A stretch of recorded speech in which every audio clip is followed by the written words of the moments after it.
Raccontare storie toccate con mano è ciò che sappiamo fare meglio. Non ci siamo tirati indietro neanche in un anno così anomalo, durante il quale mantenere il contatto con la realtà sembrava più difficile che mai.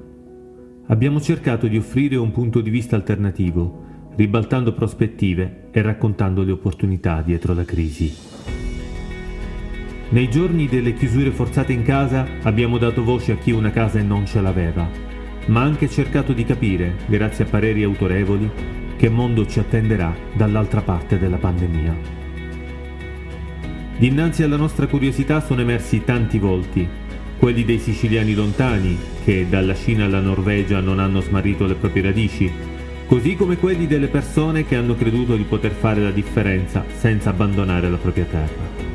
Quelli degli artisti, che con una nota, un verso, una pennellata, hanno dato forma alle nostre emozioni. Abbiamo avuto la conferma che la storia, se guardata con gli occhi giusti, può essere la chiave per interpretare il futuro.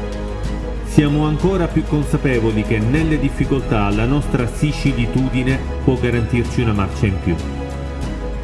Ma più di ogni altra cosa, si è rafforzata in noi la convinzione che un giornale debba essere il luogo del confronto e dello spirito critico.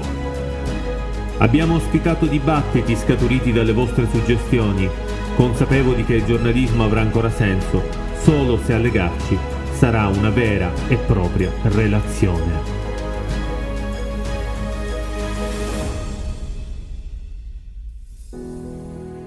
Tutto questo e molto altro, di là da venire, è merito vostro.